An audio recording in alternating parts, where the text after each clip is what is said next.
Hello, good morning. രാവിലെ തന്നെ ഞാൻ ഹോസ്പിറ്റലാണ് കേട്ടോ പോകുന്നത്. റിഗയ്ക്ക് ഒട്ടും വയ്യ. അപ്പം റിഗേനെ ഹോസ്പിറ്റലിൽ കാണിക്കാനുണ്ടായിരുന്നു. കൂട്ടത്തിൽ നമ്മുടെ ഫെല്ലൂനെയും കാണിക്കാനുണ്ട്. 3 ദിവസത്തിന് ശേഷം കൊണ്ടുവരാനാണ് പറഞ്ഞിട്ടുള്ളത്. അപ്പോൾ ഫെല്ലൂനെയും നമ്മൾ കൊണ്ടുവന്നു. രണ്ടുപേരെയും കാണിച്ചു. അപ്പോൾ ഫെല്ലു എന്തൊക്കെയോ പറയുന്നുണ്ട്. മെഡിസിൻസ് മേടിക്കാനായിട്ട് നമ്മൾ വെയിറ്റ് ചെയ്യുവാണ്. പിന്നെ ഫെല്ലും റിഗയും കൂടെ അങ്ങോട്ടും ഇങ്ങോട്ടും എന്തൊക്കെയോ പറയുന്നുണ്ട്. ഞാൻ തൊട്ടപ്പുറത്ത് തന്നെ ഇരിപ്പുണ്ട് കേട്ടോ. പിന്നെ രാവിലെ തന്നെ കാണുന്ന കാഴ്ചയാണ്. ഇപ്പോഴത്തെ ചൂട് കാരണമേ അവർ കുഴി എടുത്തിട്ടാണ് തണുപ്പിന് വേണ്ടി കിടക്കുന്നത്. അപ്പം നമുക്ക് മാത്രമല്ല കേട്ടോ ചൂടുള്ളത്.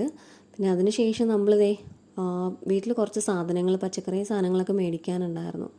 അപ്പോൾ അതൊക്കെ മേടിച്ചിട്ട് നമുക്ക് വീട്ടിലോട്ട് പോകണം. പിന്നെ അതിന് ശേഷം നമ്മൾ ഇന്ന് പുറത്തൊന്നും പോകുന്നില്ല. വൈകുന്നേരം നമുക്ക് ചായയൊക്കെ കുടിച്ചതിന് ശേഷം ഇതാണ് കേട്ടോ സ്ഥിരം പരിപാടി. പുറത്തോട്ടൊക്കെ ഒന്ന് നടക്കുക, ചെടികളൊക്കെ നോക്കുക, പിന്നെ എന്തെങ്കിലുമൊക്കെ കഥകൾ പറഞ്ഞിരിക്കും. പിന്നെ ഫെല്ലു അങ്ങോട്ടും ഇങ്ങോട്ടൊക്കെ ഓടിക്കളിക്കും. ഇതൊക്കെയാണ് കേട്ടോ സ്ഥിരം പരിപാടികൾ. പിന്നെ ഫെല്ലു അങ്ങോട്ടും ഇങ്ങോട്ടൊക്കെ പോകുന്നുണ്ട്. പിന്നെ എനിക്ക് ഭയങ്കര നെഞ്ചിടിപ്പായി പൂക്കളുടെ അടുത്തോട്ടൊക്കെ പോകുമ്പോഴത്തേക്കും. ഫെല്ലുവിന് പൂക്കൾ കാണുമ്പോൾ ഓരോന്നും പറിക്കാൻ തോന്നും കേട്ടോ. ഞാൻ കണ്ണ് തെറ്റുന്ന നേരം ഫെല്ലു ഏതെങ്കിലും ഒരു പൂ പറിച്ചുകൊണ്ടാണ് വരുന്നത്. അപ്പം ഇതിൽ ഇന്ന് ഏതാണെന്ന് എനിക്കറിയില്ല. സെലക്ട് ചെയ്യുവാണ് കേട്ടോ പുള്ളിക്കാരി. എന്താണെന്ന് എനിക്കൊരു പിടുത്തവുമില്ല. നോക്കുമ്പോഴത്തേക്ക് അടുത്തൊരു പൂ പറിച്ചുകൊണ്ട് വരിക. അപ്പോൾ ഇതായിരുന്നു കേട്ടോ ഇന്നത്തെ പ്ലാനിങ് ഫെല്ലുവിൻ്റെ.